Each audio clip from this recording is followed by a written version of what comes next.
When I was 17, I got so fed up with my brain. You see, it felt like I was running on a software that had a virus. It was like I was trying to see the world and my life normally, but there were all these pop-up ads everywhere. This highly sexualized material that just wouldn't leave me alone. My brain, because of the stuff I was consuming and the culture in general, had become hyper-sexualized. It was impacting the way that I lived my life, the conversations that I was having, and the way that I looked at people. It felt like my brain was this toxic, hypersexualized place, and I just wanted to start over. I was trying my best to not watch lustful material online, but I was struggling. It was like I was caught on this cycle on repeat, and I couldn't hit the escape button. As a Christian, I knew that sex was God's idea, but this whole thing had been so perverted. This led me on a long journey of learning how to desexualize my brain. What I learned was 6 core ideas that I'm going to share with you today on how to desexualize your brain. Be sure to stay tuned for idea 5 because honestly, I think that was one of the most game-changing ideas for me. Without further ado, let's dive in. The first idea here is change your cravings. And you're saying, Isaac, that is much easier said than done, and it absolutely is, but we need to begin to understand where our cravings come from. When we talk about cravings, most of us think about in the context of food. So let's talk about junk food. Why do we crave junk food? Well, it's quick, it's easy, it's pleasurable, it tastes good. It doesn't have a lot of nutrition to it, but it makes us feel good. We crave that instant gratification. I went through these phases as a teenager where I would have these like huge late night snacks. I would make multiple meals for myself and I would just gorge on them. It wasn't nutritional, didn't make me feel good, but in the moment, it did feel good. Here's the thing, you crave what you consume. You crave what you consume. If you're eating a lot of junk food, if you're eating Doritos, you're going to crave Doritos. And any of you who have been on any kind of like diet where you cut those things out, you're still craving them for a while. But eventually, what begins to happen is you start craving different foods. You start craving the foods that you are primarily consuming. Lust is the equivalent of junk food, right?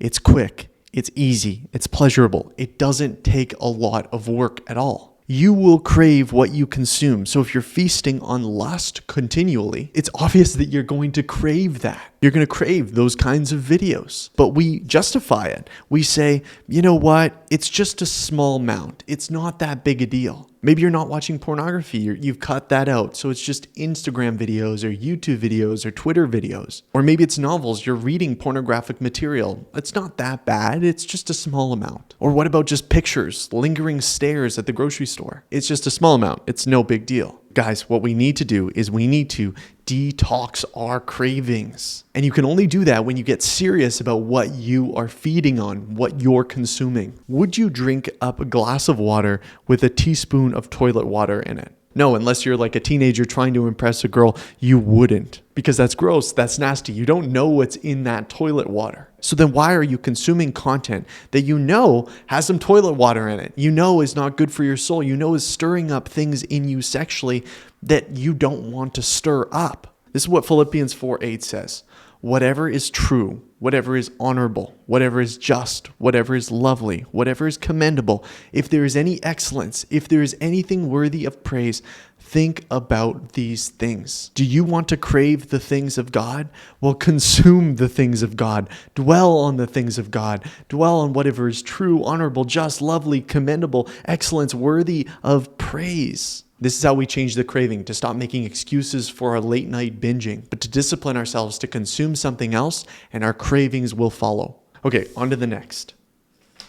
Solo missions fail. If you're really trying to break free from this, to desexualize your brain, genuinely, you can't do it alone. And that's why I'm excited to tell you about the November Project. The reality is 250 million people watch pornography on a monthly basis, and millions feel alone and isolated, and maybe you're one of them. But the November Project wants to change that. It's a global movement to get 1 million people to go porn-free for the month of November. Here's how it works. Click the link in my description, head to the website, and take the pledge. It's totally free, open to everyone. After you sign up, you'll receive a text message or email each day in November with either a quick encouragement or something actionable that you can do. It's a low pressure way of taking one step forward in the right direction. Let me know in the comments if you take the pledge and share with somebody else in your life and you can do it together. Thanks so much, guys. Now let's get into the next idea.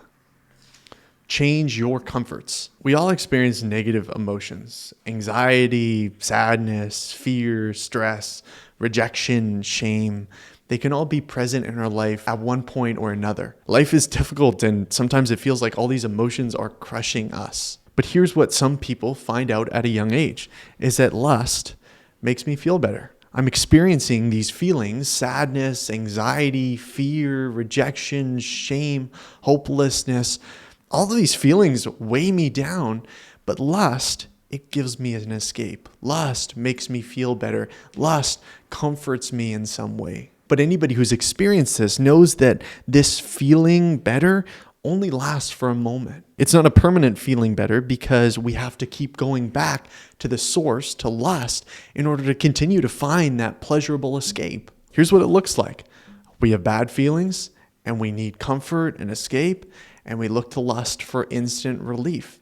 But then what happens? Well, we feel shame about what we've done. We feel guilt about it. We feel disgusting. We feel dirty. That just amplifies the bad feelings that we already had of sadness, of hopelessness, of shame, of fear. The problem is it's like this. We are so thirsty. We're in this wasteland, this desert, and we're just so thirsty. We need some help. We need some water. And somebody gives us some water, and we're like, great. And we drink this water, and we realize it's salty. It quenches our thirst for only a moment. And then what do we need? We need more of it. So we keep drinking, we keep drinking, we keep drinking. It never really satisfies us. In fact, it just makes us more thirsty for that same salty water. This is what lust is. It's a momentary relief, but it never really satisfies. Lust is ultimately a lie. It promises relief, but it delivers shame. It promises freedom. Oh man, you can be free and you can experience this escape. But it puts us in more bondage because you become enslaved to it. You need it again and again and again.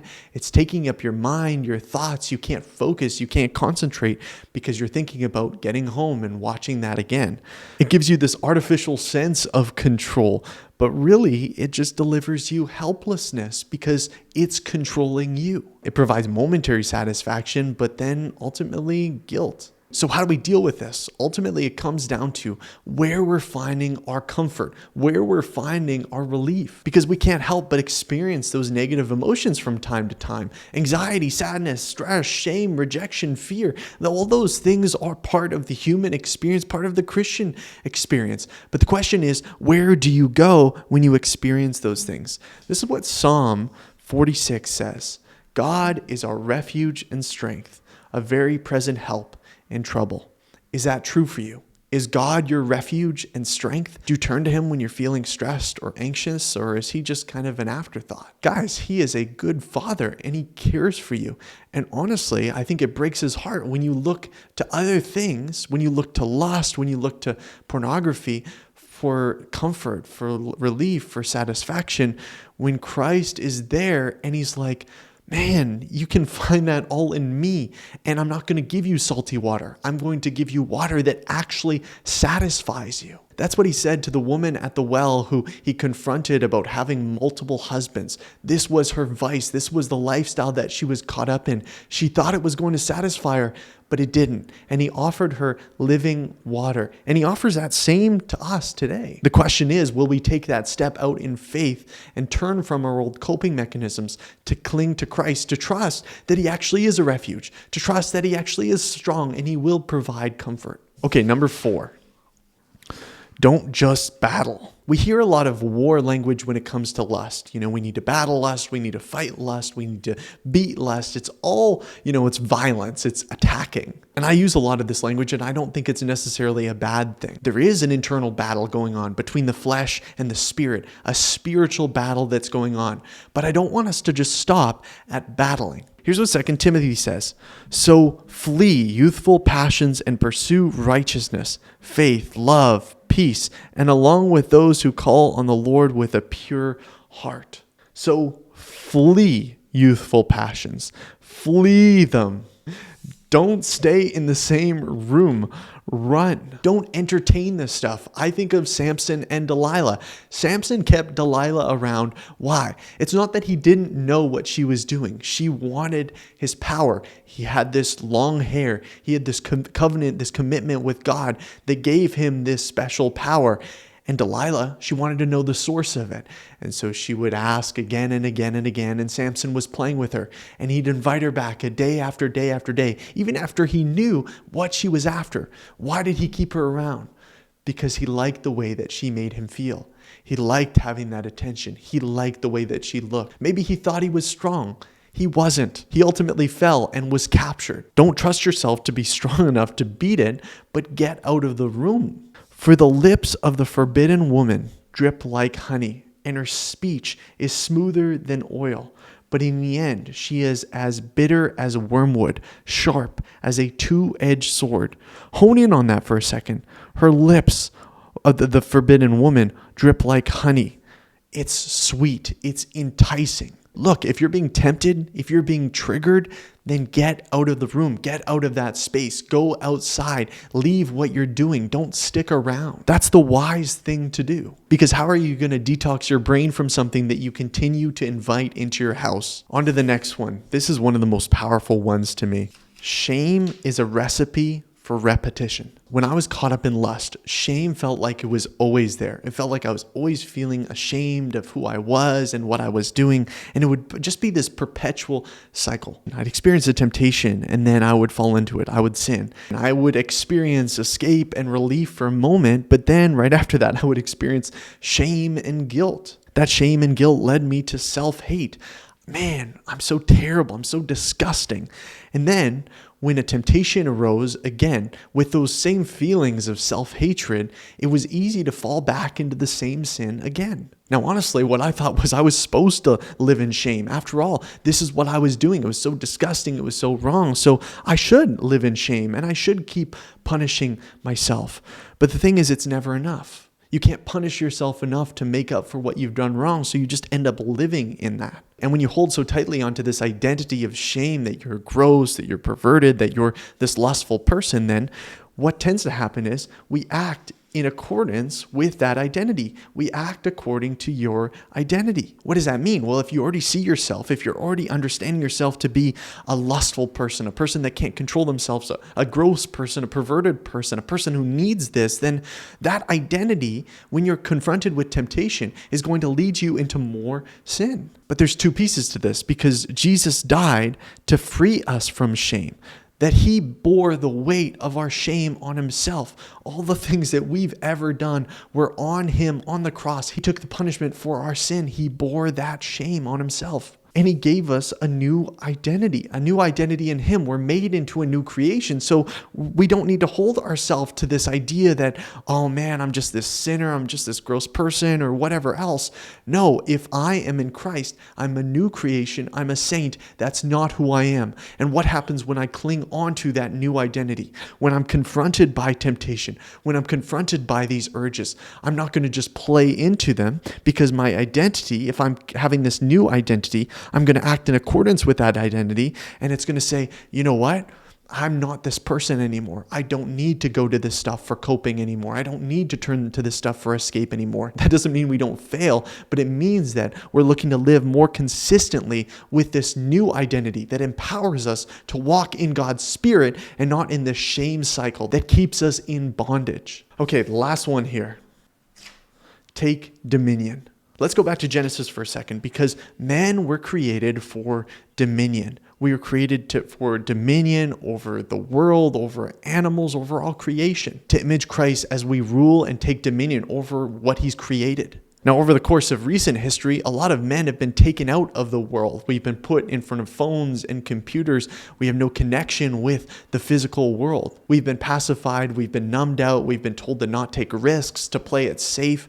And so we become numb to this world. We don't feel any ownership. We don't really have a lot of purpose or mission. And yet we crave that dominion because that's what we were made for, to subdue the earth. And this is where perversion steps in, because lust is artificial dominion, where God created man to take dominion, to subdue the earth, to pursue a woman, that he would leave his father and his mother and become one flesh with her, that he would be the leader of his household. This is ownership over his life. This is leadership over his family and over creation. And yet lust perverts that. It takes men out of it and says, oh, you know what? You can have all of that now. You can have dominion on this screen. You can have control of what you're seeing these women, these men do. You can find the exact video that you want to see, the exact act that you want to see. In this world, you have dominion, but it's artificial dominion. Your life in real life is out of control, but on this screen, on this box, I'm king. It's the illusion of control.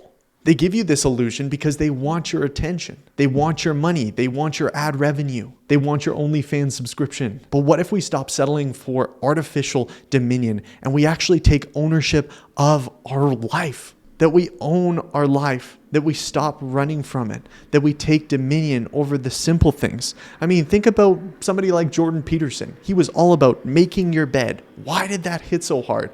It was because it was something simple that we could do that was taking dominion over our life, that as men is something we were wired to do, and to find a mission. Like a real mission, a mission worth living and dying for. And as Christians, we're given that mission to glorify God, to enjoy Him forever. But for us, we need to think about what is the micro mission even there? Like, yes, I'm going to make my bed, but what can I do today to glorify God, to enjoy Him, to multiply what He's given me, to steward what He's given me, to make much of my life so I can make much of Christ? Where can you take ownership of your life right now? What books are you reading to learn, to grow? Are you spending time with God? Are you building your relationship with Him? How are you treating your body? Are you exercising? Are you eating right? What are the little things that you can do right now to take ownership over your life, to take dominion over your life? Because as you find more and more purpose through God in your life, the less you're going to hunger and desire for the things of this world, for the pornography that promises you some sense of control. I pray this video has helped you and equipped you. And until next time, God bless.